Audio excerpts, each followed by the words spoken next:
Rabbi, okay, I just got the message. We got it. We're being recorded.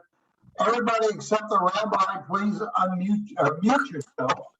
And Rabbi, at this point, remain unmuted, and please lead us in just a brief blessing for this evening's program. Sure, happily. In this week's Torah portion, can you hear me? Yes. Yes? Okay. In this week's Torah portion, Abraham welcomes 3 visitors. Rabbi, you need to.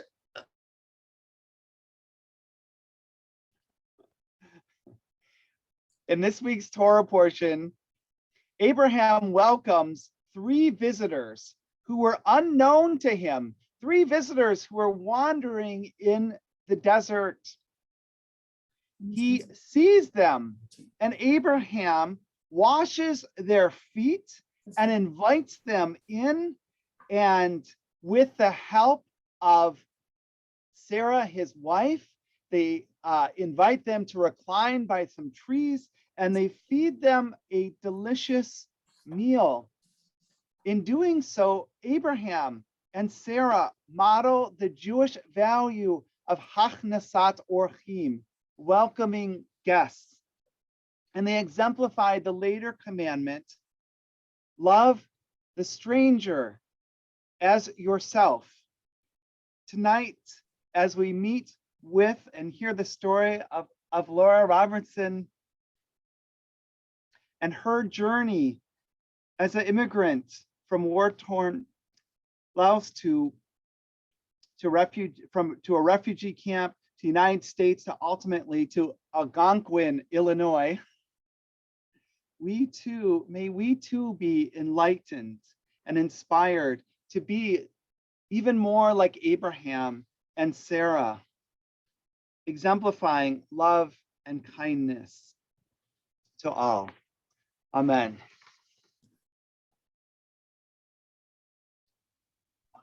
Thank you, Rabbi. Again, welcome everyone. As the Rabbi shared with you, Laura, and by the way, her name is Nicolai by given name. She changed it to Laura. I should explain to you just to Americanize it. And I had to smile upon that. As an immigrant myself, I know my mother's name was Trouder, and she changed it to Trudy. And my uncle Hardy became Uncle Harry. And if you don't mind my sharing this, my mom was pregnant with me still in Germany, Berlin, my parents in Berlin. And they knew they were coming to America, and they didn't want to give me a German name like Gustav or Wilhelm or something like that. And so they went to an American movie in Berlin, and there was a famous, handsome, not that I'm claiming I'm handsome, but there was a famous, handsome American movie star at the time in that era, 30s and 40s, by the name of Ronald Colman. That's how I got the name Ronald. So I can really identify that. Laura's book is $40 in a Dream, and she'll be talking about that in a couple of minutes. But as a rabbi shared with you, it's really about a humble beginning, arriving in America, malnutritioned, hungry, homeless, Lao refugee, and growing in this great country of ours to become a very successful business leader. That's what we're all about. But sadly, along the way, really running into the Asian discrimination. And actually, one of my main goals for this program, because we read in the newspaper what's happening with Asian Americans throughout this country, assaults and battery, is to have an Asian speaker to speak to this. And I actually first came across Laura when she had an article written about her in the Daily Herald. I read it and I said, I have got to get this person as our speaker. And I'm very fortunate for all of us that I was able to do that. So what she ran into, what she overcome, her story is about to be shared with you. Laura, please take it away. Unmute yourself and take it away. Thank you, Ron, and thank you everyone for having us tonight and for actually doing this much needed discussion. And so I wanted to just give my thanks, and I appreciate everyone who took your time to come out. And I know for some of you and some of my friends or family that's from the eastern side, it's an hour ahead. So I appreciate your time and support. So I am super excited to share my journey and my story with you. And so I'm going to share a PowerPoint so that way we could stay in line with the time and make sure that, let's see, can you see? Hold on. Are you able to see my screen? Yes. Yes. Oh, perfect. Yes. Okay, awesome. Awesome. So tonight's presentation, as Ron mentioned, was racism and bias. Everyone has them, so now what, right? So I wanted to start off by sharing a little bit about the agenda and what I will be what I will be sharing tonight, a little bit about my story, the rise in Asian hate, the root cause of racism, some strategies and prevention that, you know, perhaps you could, you know, find within yourselves and how you can help out, or if you're experiencing yourself, and also any questions and answers towards the end. So like Ron mentioned, hold on one second. So like Ron mentioned, my name is Laura, born Nipapan, Sanavongse, actually born in the refugee camps of Thailand after my family had fled the aftermath of the Vietnam War when the communists took over. If you take a look at my cover picture of my book, I'm the author of $40 and a Dream. And the cover photo actually has my real life photo. So as you can see, I was a malnourished child, skinny, hungry. We were living homelessness in the refugee camps for about 2 years. And the subtitle of my book is Breaking Through the Bamboo Ceiling, because after sharing a little bit about the brief history of how I got here and why, in my book, I share a little bit about the experience growing up, my experience through my eyes on racism and what I had to, you know, overcome through my lifetime. So I arrived in America in 1979 in the middle of like a super big snowstorm. And then we had a layover here. We ended up in Tennessee, in Kingsport, Tennessee, where we were sponsored by the First Presbyterian Church in Tennessee. And, you know, I'll take you through kind of what I share, a little bit of the book without giving it all away, because I have to save a little bit of juiciness so you can find out about find out for yourself if you do come across reading the book. But I went from being born homeless without a birth certificate, arriving in America, malnourished. I had an identity crisis growing up because I had no idea, you know, about my family's history. I didn't know why we lived the way we lived, why we were poor, why I couldn't do the things that my American friends were able to do. And that caused me to become a troubled teenager. And I ended up running away all the way to Kansas City.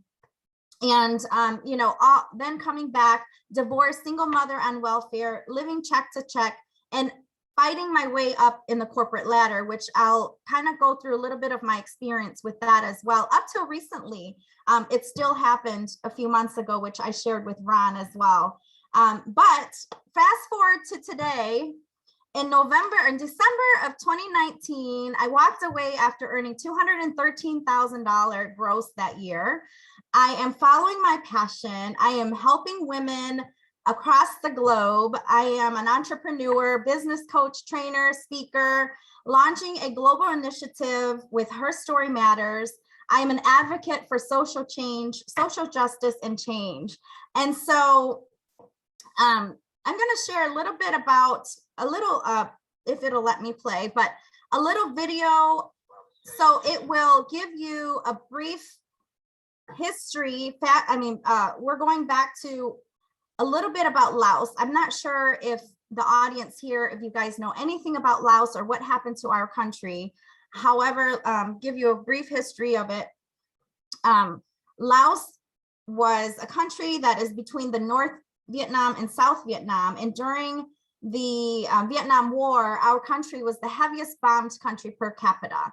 And the CIA had waged a secret war on Laos, where it bombed, we were bombed for about 9 years.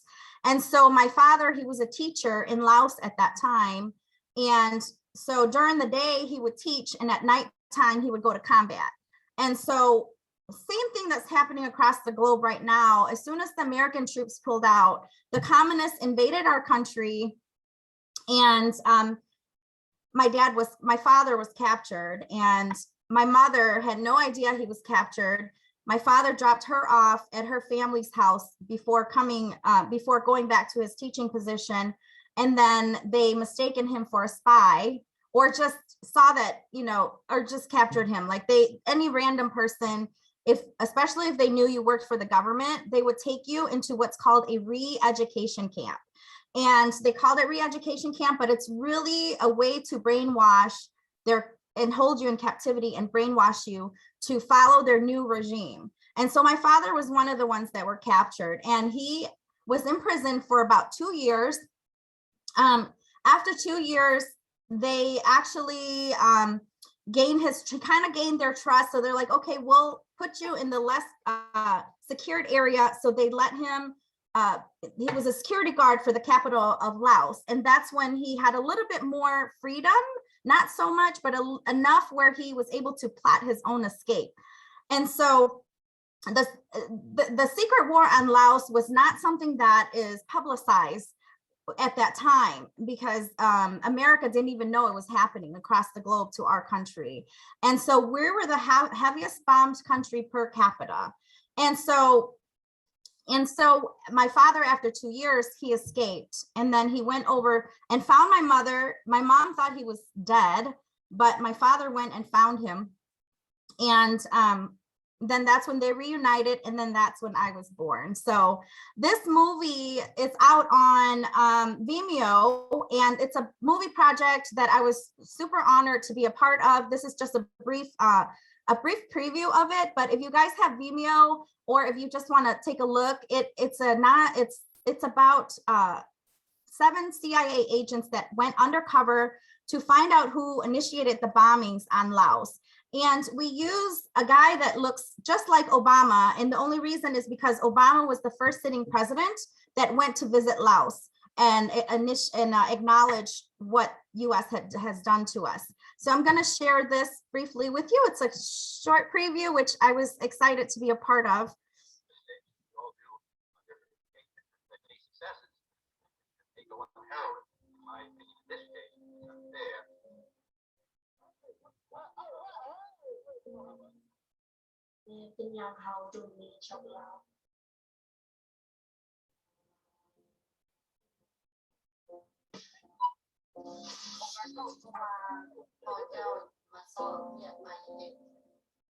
Put together this team of agents. Yo, we're going undercover as gangsters.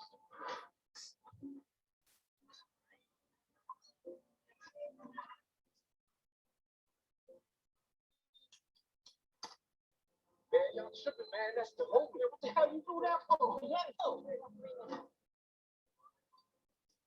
Secret war. It's not a secret to us. Thank you very much. Look, man, there's an investigation going on regarding refugees from Laos. Okay, your kind shouldn't be here.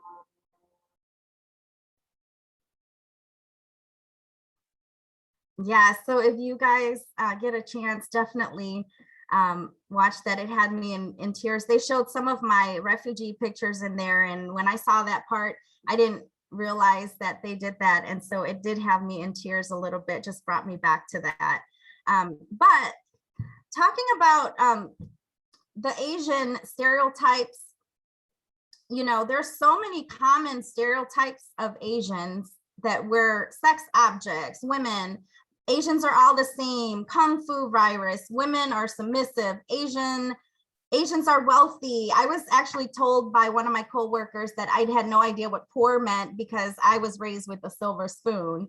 And, you know, Asians have slanted eyes, Asian eats dog, or Asians are smart. So just like any other race, you know, there's so many different categories and labels on us, right?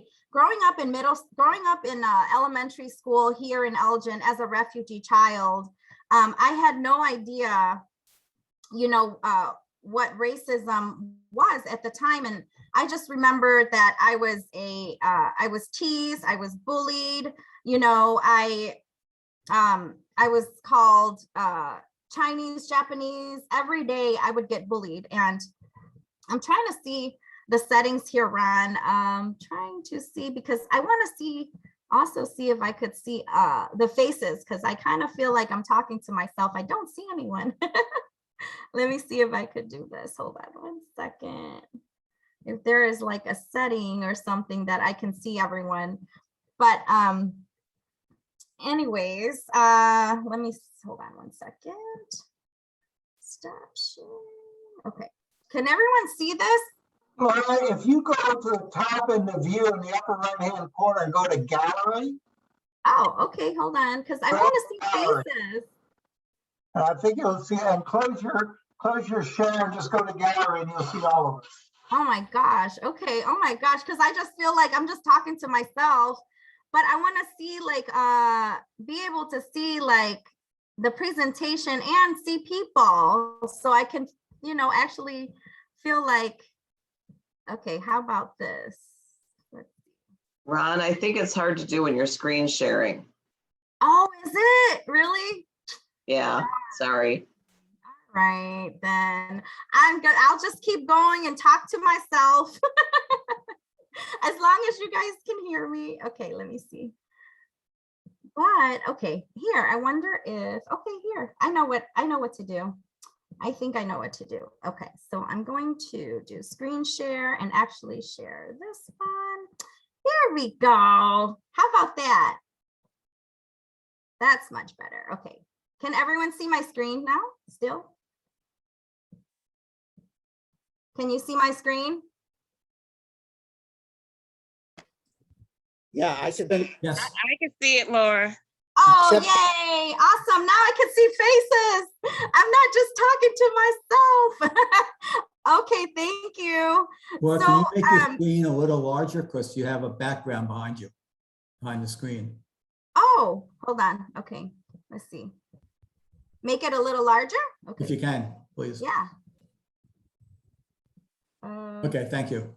Yep. Oops. Can you guys see that? All right, Yes. here. Yeah, there you go. Okay. Yes. All right, I can at least see someone. Okay, good. All right. So this was actually so things like this, like, hold on. This was actually last year when we had the Stop Asian Hate rally in Elgin. I don't know if anyone remembered that or heard about that, but we actually had an Asian hate rally. And this is, I had to go up there and kind of share a little bit about, you know, what I went through. And I think I got a little emotional, but this part is when I went up there for the Stop Asian Hate.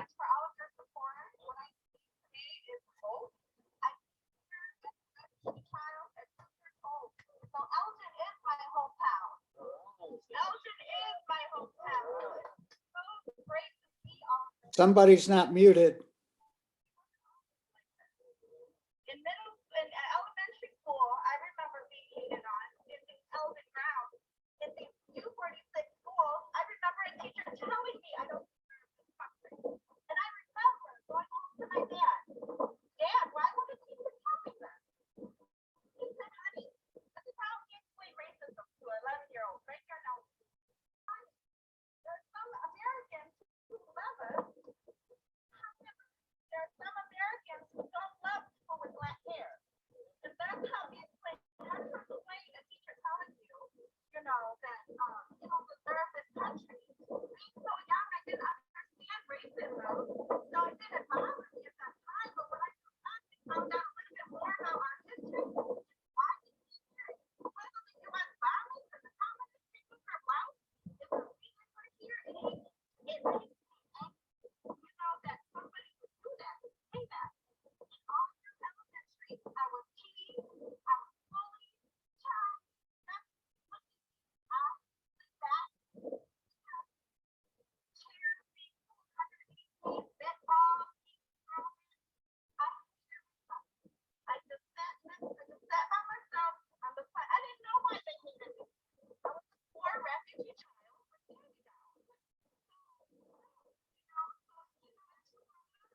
move it away by 30 feet. I was already 6 feet away from it. Move away further, like I was some dog or something, you know? And it just continued. Even in the corporate world, breaking through the family ceiling is even hard. It's for Asian American, Asian American minority women.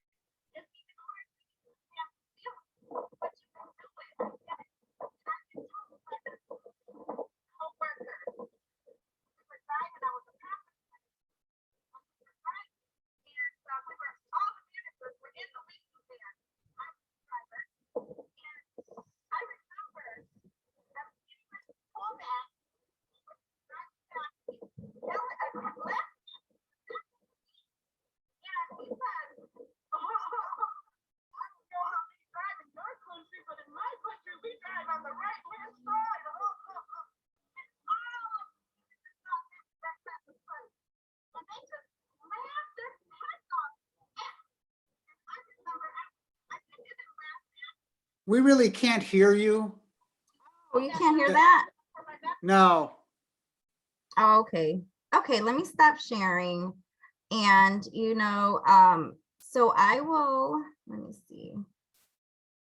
I will just talk because I can't see you and we're not going to show any presentation. I'm going to just talk because I would rather do that. So yeah, so, you know, long story short, my book talks about my journey as an Asian American. Growing up, I didn't realize I was so poor, wearing hand-me-downs. I was bullied. I was, you know, I was teased, and I was just not Asian enough for the Americans, right? But then as I got older, you know, I'm raised by cultural Asian parents who all they knew, because that's all they grew up with, was their world, right? And, you know, a lot of Laotian parents or third world country parents, they are not educated. And so they didn't really know how to raise me as a child in America. And so I got really bitter as a child because I wasn't able to do everything that my American friends were able to do. My parents were super strict. I had to just go to school, come home, and my whole life revolved around just our culture and family and things like that. We didn't even we didn't go to the movies. We didn't do a lot of the extracurricular activities that families normally do. And so I think like the only movie we've ever seen was Good Morning Vietnam. And now I understand why that was the only movie that we saw, because, you know, my father, that's the era that he lived in. But as I got older, I became a little more Americanized, and then the table started to change. It started to turn the other way around. And now that I've gotten more Americanized, my Lao family and friends started to turn their backs on me. So I was torn between two places, and I was torn with an identity crisis. I didn't know, you know, what was going on. I wasn't Asian enough, but I wasn't, you know, I was too Americanized, so you couldn't win. I was bullied. I was in fights with, you know, certain people in my community because I became too American to them. But coming here at 2 years old, that's all I knew, you know, because I grew up in America. So that's the only thing that I knew. And so after so much like headache and just as a teenager, all the stress and anxiety and people bullying me and just the things that I was going through, I ended up running away. And I ran away to Kansas City, Missouri at 15 or 16. I was a teenage runaway, a troubled teen. And I lived in Kansas City with a Black mother, Black grandmother. Here I am, a culturally Asian child who grew up only knowing my culture, to now living with my mama Sonia, my grandma Bessie, you know, and the reason I was being bullied was because I started to date outside my race. And the guy that I happened to be dating during high school played basketball, and he was Black. And so then I was called the N word, N lover at home. People were calling me, bullying me at home. And the reason I believe is just because, with our families being so uneducated and the media portraying that, Black people are so bad and they're only seen as criminals and this and that. So our family automatically took to that, and they're scared. If they walk down the street, they're scared because that's all they saw in the media. And so when I dated this Black guy during high school, I was bullied, and everywhere I turned, N lover, like I was getting fights that I didn't even start. And so it was just too much for me. And even, I even ran into, finally 20 years later, I met my girlfriend. Today, actually, she came to visit my salon, my shop here. And she's like, where did you go? Because I suddenly disappeared. Like I went away. No one saw me. I just cold turkey disappeared. And I hadn't seen her in 20 years. Tiffany, she's actually on here as well. And, it's been 20 years since I've seen her. And she's like, where did you go? I said, if you read my book, you'll know exactly where I went. I said, my book will share with you where I went. And so, I was told that I was going to be nothing but a failure. My future was a lost cause. Like I even had family members who couldn't play with me anymore. My friends, they would get disciplined if they were caught with me, or people found out they were with me because I was this Black sheep of the family. And so, that was what I went through, growing up with the racism on both sides. That's why I say the bias and the racism, it happens to be from every angle, from every races, every race has it. Even race within the race, you have, even within the race, you have Asians hating other Asians, and it's just, that's the fact. And it's like, what do we do, And so fast, then I came home when I was about to graduate high school. I came home just to prove everyone wrong. I came back to Elgin High School, and that's where I graduated from, Elgin High School in 1995. Hope that doesn't age me, but but in 1995, I wanted to show them that, hey, I'm not a lost cause. Everyone thought I would be a high school dropout. So I wanted to show them, like, no, I made it. I came back and graduated. So, and so I wasn't the typical, college person, because I barely failed through high school. And then I got married to my ex-husband at 19, had 2 kids, and I went to beauty school.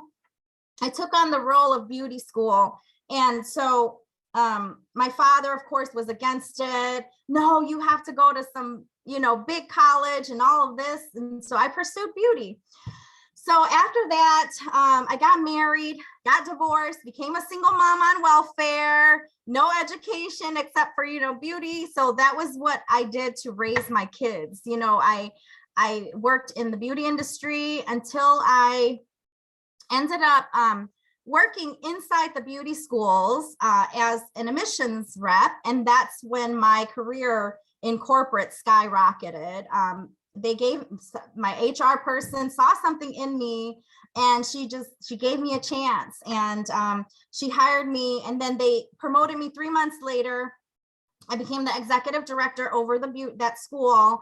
And then I remained in the sales and marketing aspect. And so it just continued from there, but it was not without a lot of headache and a lot of having to fight for myself, being an Asian American in corporate. And I received different pay from people. I had to fight for my pay.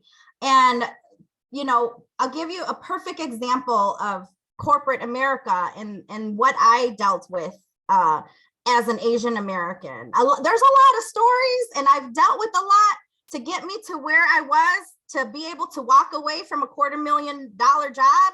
I had to fight to get up that ceiling, right? So so the first experience that I had was at this school.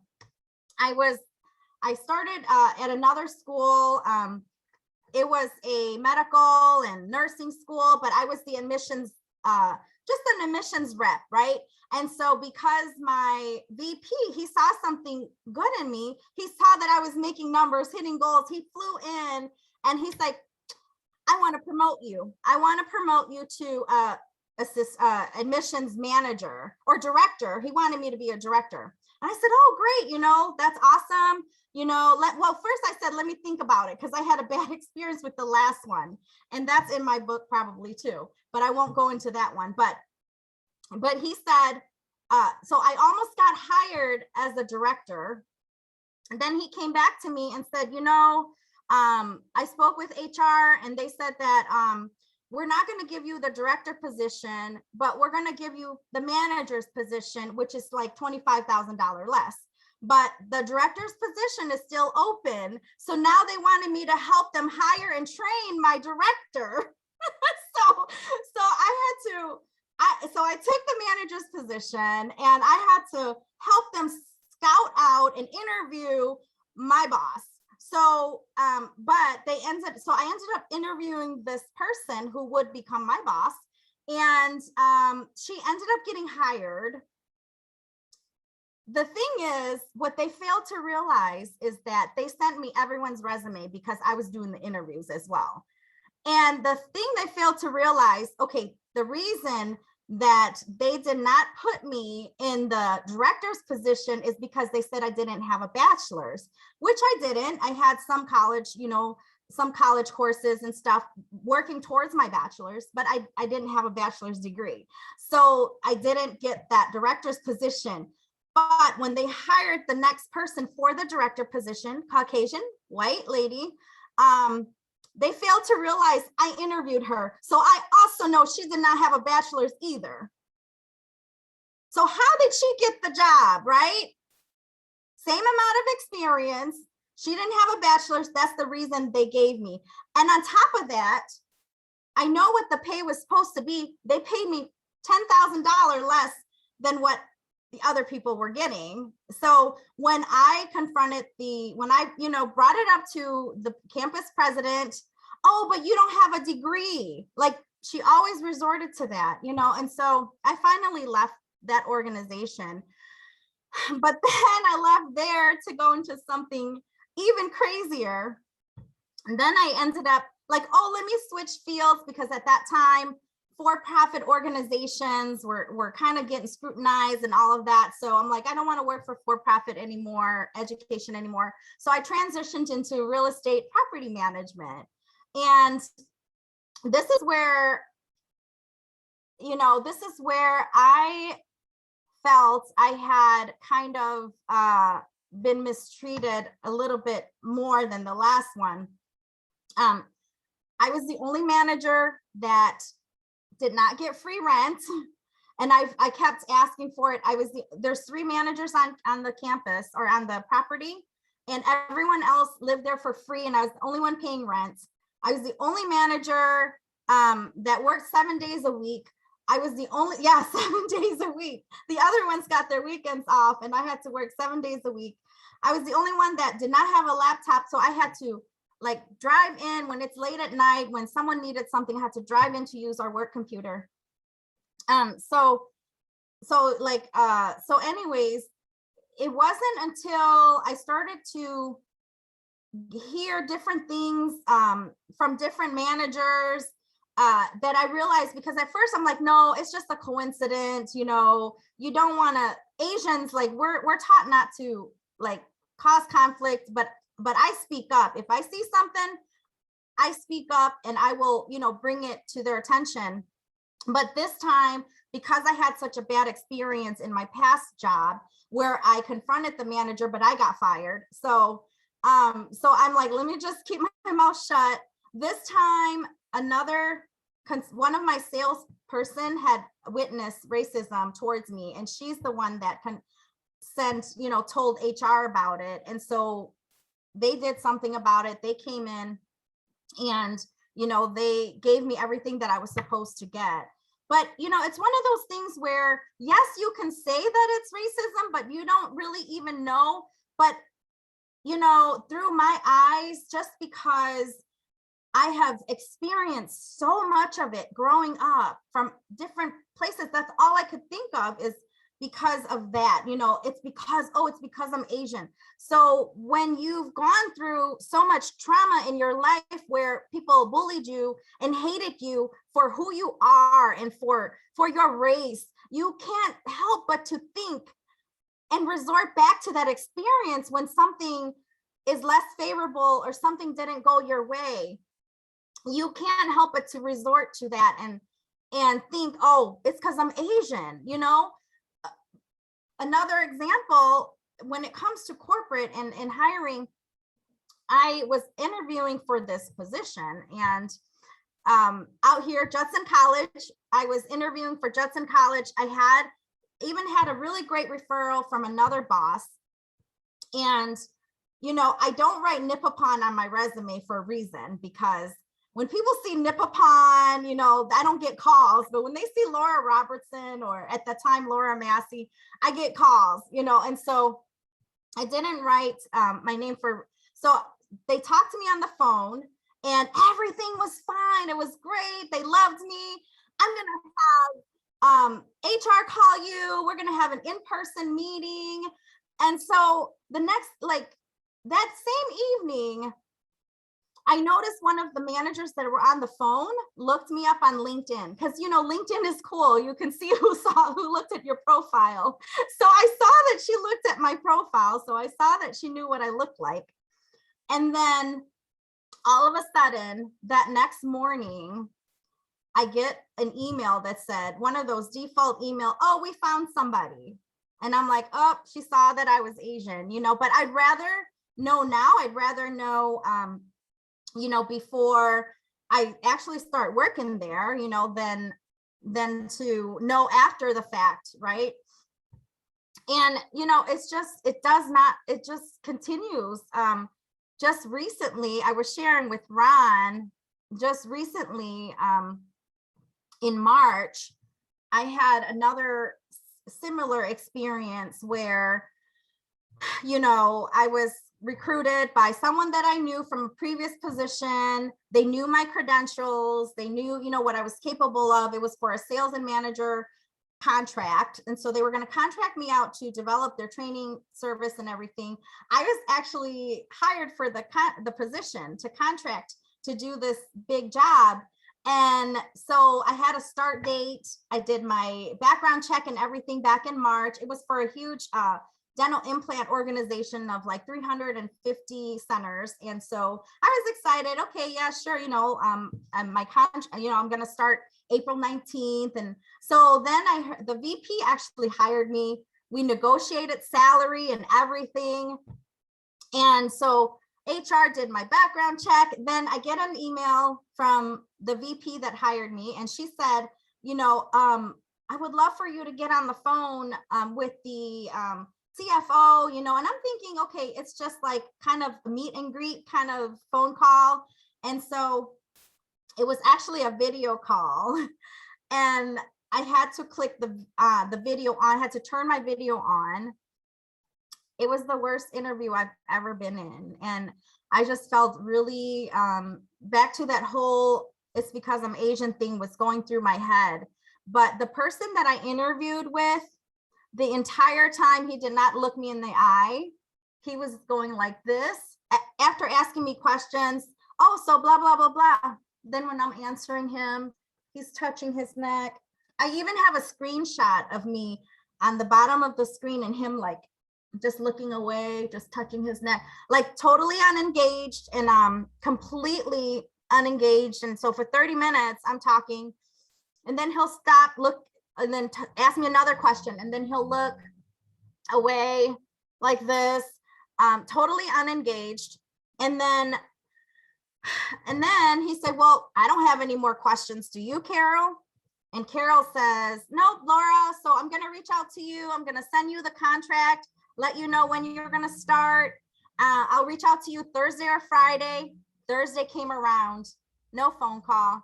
Friday came around, no phone call. So I called the girl that referred me, because we worked together at her last job. So she's the one that referred me. And I said, hey, I don't know what's going on, but I never got a call after they saw my face.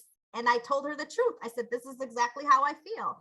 They saw my name is Laura Robertson, and then it didn't match my face. It didn't match me when they saw me in person, that I did look like a Laura Robertson, and cold turkey.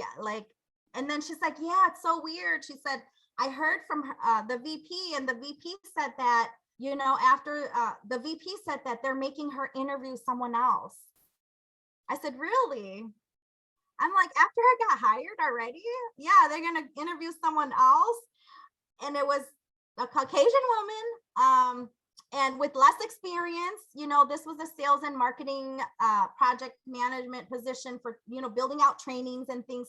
She was a hygienist by trade, and she had like 1 or 2 years of sales experience. And again, it resorts back to my lived experience. I could be totally, and I wish I could be totally off the wall with my thinking, but I could be right. I don't know, right?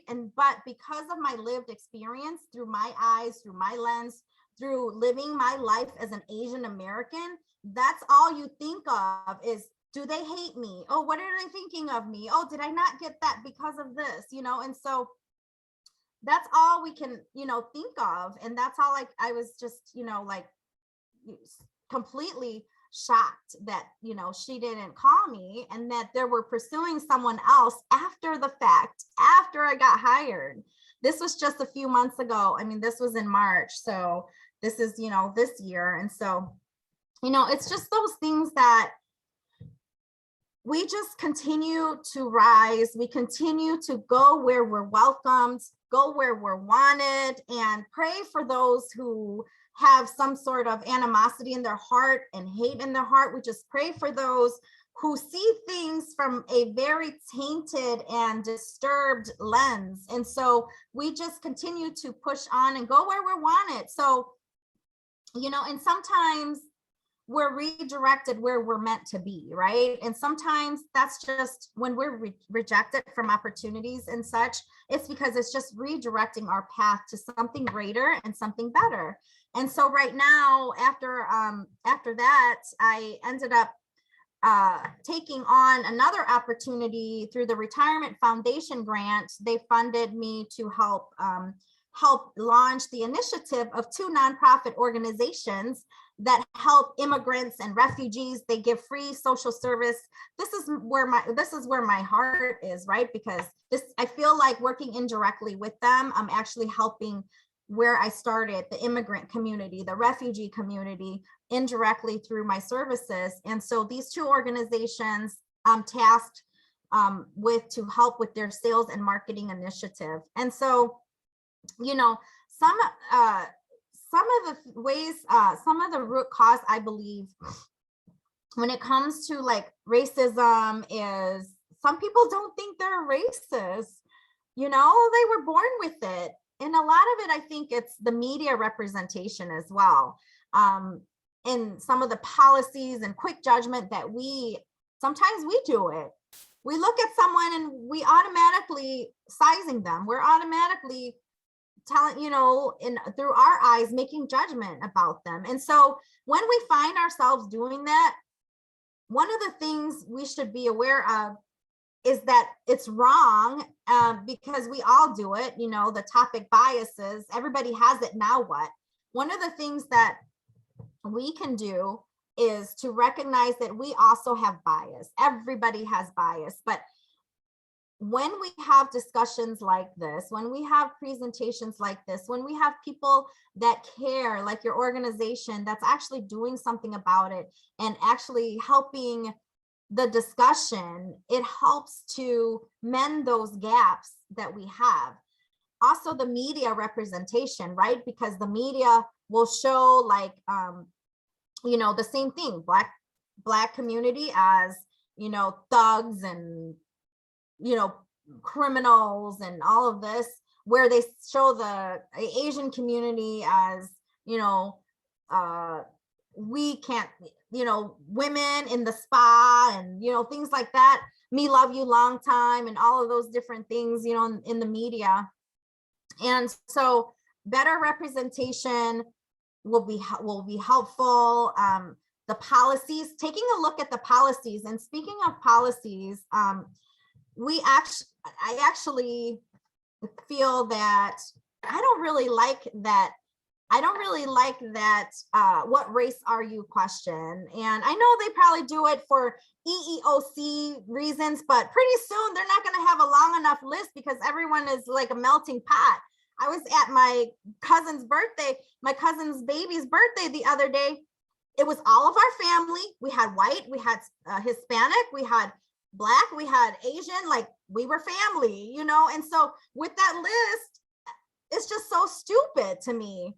And I'm part of the District 300 diversity committee. So now everything I do, I try to focus on what I'm passionate about changing. And so I'm on the diversity committee with District 300, and perfect example of the policy, right? So I have a 4-year-old who's now 5, but he was kind of on the borderline of being 4 and 5. And so I was able to get him tested in to get him into kindergarten early. And I scheduled an appointment with the social worker over the summer to get him tested in. And as I dropped him off, I was handed a clipboard to fill out the information. And I know too much about District 300. So already I'm like, what is this all about? This, you know, piece of paper I had to fill out, right? So I was handed this piece of paper and my heart just stopped when I saw the race part. And I'm like, oh gosh, why is this on here? What does this have to do with my son getting into kindergarten? You know, and so I hesitated, but I went forward and I put, because he's Black and Asian, my husband is African American. So I clicked Black and I clicked Asian. And so then it was time to pick up my son from the door. I handed the paperwork to the social worker. She didn't read it or see it yet.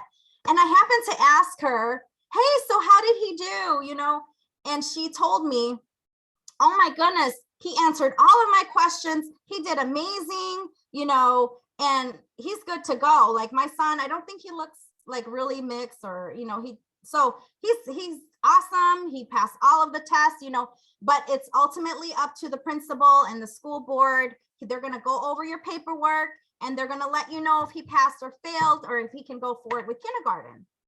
And so I was so excited. We're high-fiving. Yay, you're going to kindergarten. Yay, you know. And so we're super excited. And then I get a letter. From the principal. And this letter was so disappointing. I was disappointed for days. And I was just so furious, you know, like so angry. And this letter had failed in all categories, even though the social worker told me that he's passing. And so I emailed them separately because I know it's summer and the left didn't talk to the right. So the social worker ended up sending me, oh, we can't give you, you know, the real test and assessment because it's copywritten, but I can type something up. And based on what she typed up and sent to me, he passed, but from the principal, failed. So I'm like, you know, because I work for District 300 and there's a problem there with diversity and inclusion. That's why I'm on the committee. That's why they formed a committee, because there's still flags flying around in one of the schools, the bad flags flying around, racism flag, that no one's doing anything about. So instead of complaining and listening to my nephew that goes there, you know, talking about he's being bullied, I'm being a part of the solution. And those are some of the things that we as a society must fix and we can do. It's not within the families that we have to fix, you know, because you can have an amazing family. It's the society, it's the process, it's the procedure. Why do you have that question on there? And is it to discriminate? You know, it's those things that we need to look at to see, you know, what could be done about it.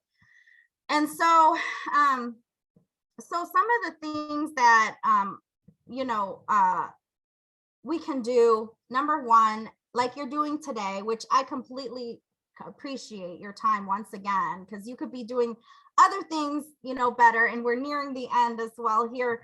So we can educate ourselves. We can not be silenced, because silence is acceptance.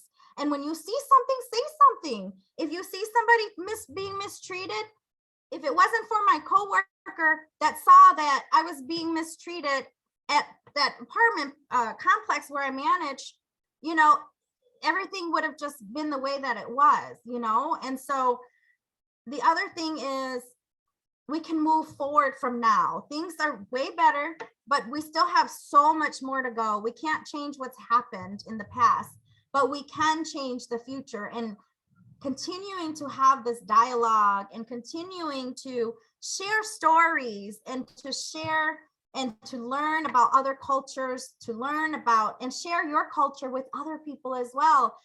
We are connected as humans through stories and through the emotions. And so those are some of the things that I believe will help us get through this, And so, so each one of you have that responsibility if you want to be a part of the change, to be able to do your part. And so with that, I conclude.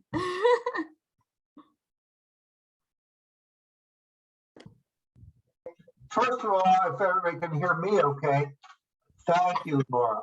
Thank you for a great presentation. I'd like to ask a question or two of you, and if anyone else has any questions, fine. If not. You've faced racism, but I really believe, and I'll see if you agree with me, some people, whether they admit it or not, have basically prejudice and hatred in their heart. Yes. And then other folks really have no hatred, but have no knowledge.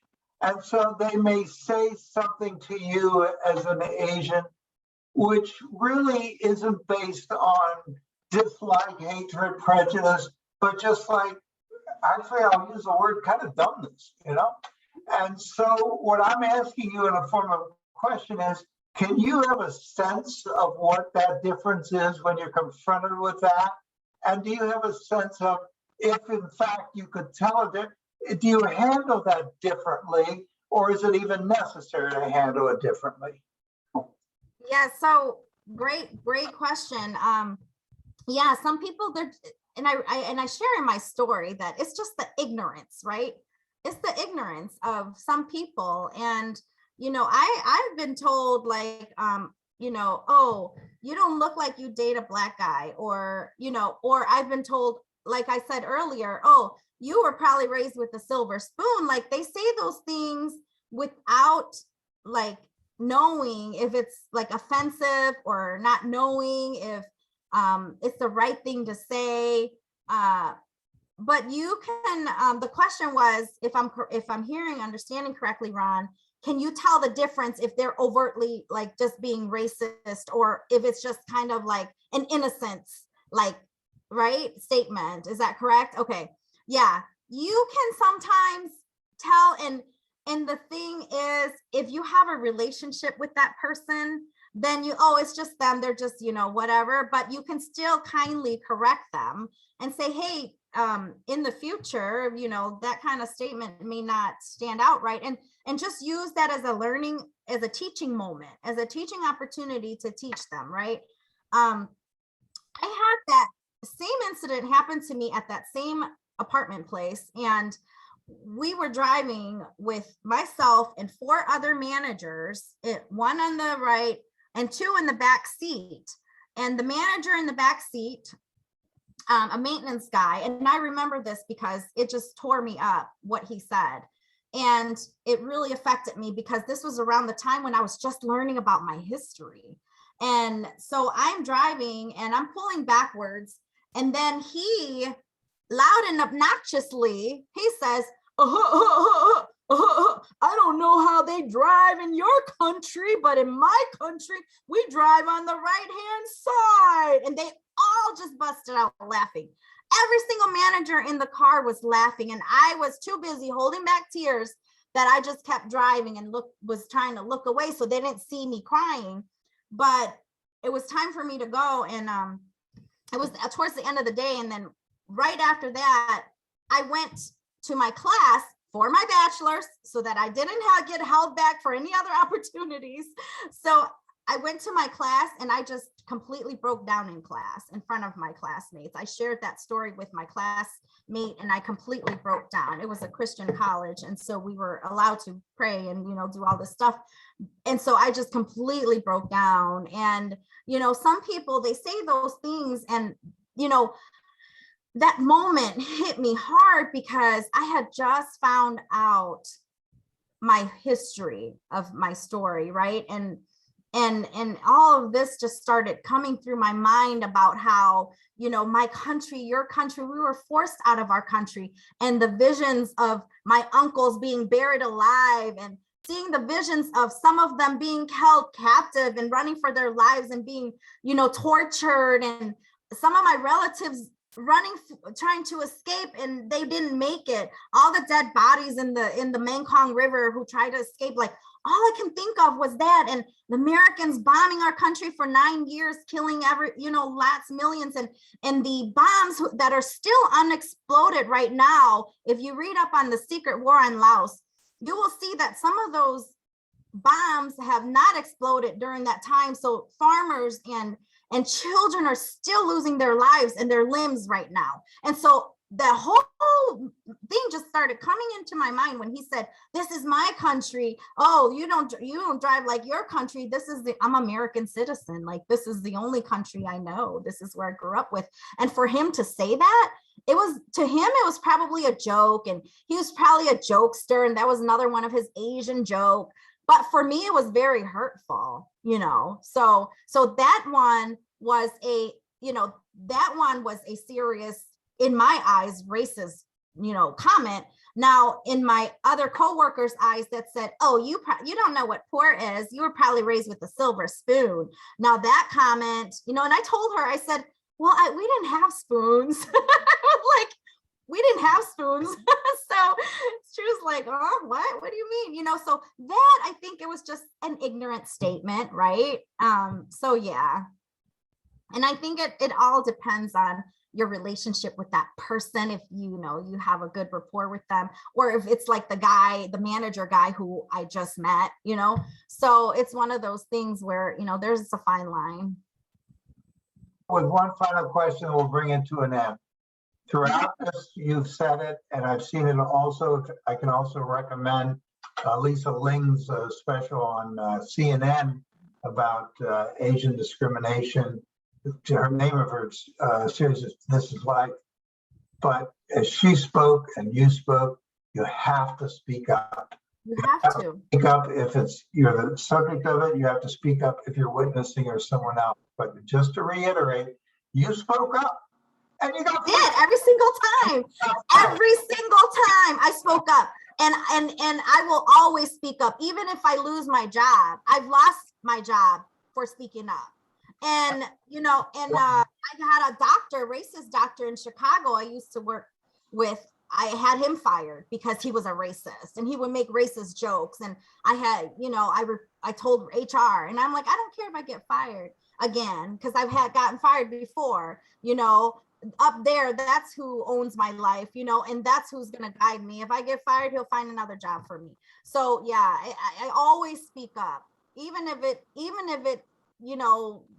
if I get the bad end of the stick, I don't care. I'm going to speak up for what's right. And I'm going to speak up for, that's why right now, like, social justice is, what I live for, to make change and to make sure that people are educated in how to, to do these things. And, one of my girlfriends who's actually on the call here, I don't know if she wants to say anything, but she has a counseling center in Downers Grove. And she did mention that there is a correlation with mental health and racism, so I know that there's some articles and things on that, but that's something new to me that I didn't realize. But there is, I guess, because of all of the things. Sabrina, are you on here? I don't know if she's listening or if she's on here, but anyways, if you look it up, this was something I learned today that I didn't even know. There is a correlation between racism and mental health.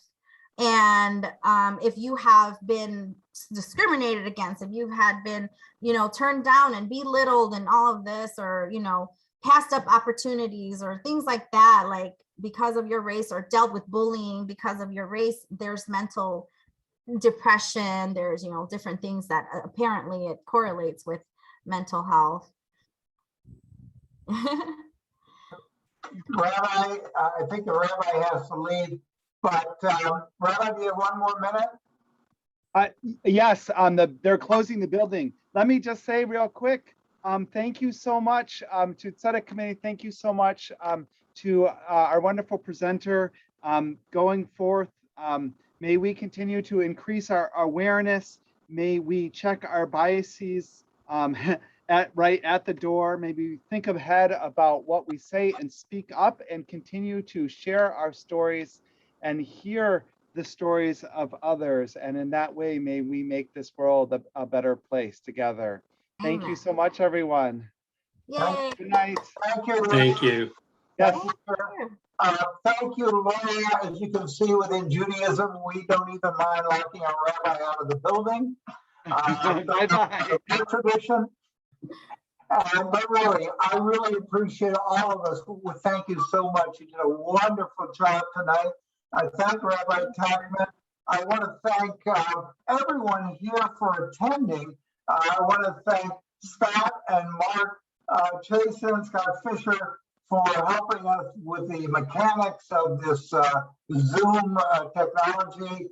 And I look forward next month. You'll be soon receiving, thanks to our wonderful publicity committee, and Ronnie is smiling when I say that, that we will be putting out the announcement very quickly on our November program, which will be on LGBTQ trans. You'll look for it in your emails and your blast emails and tech fight, etc.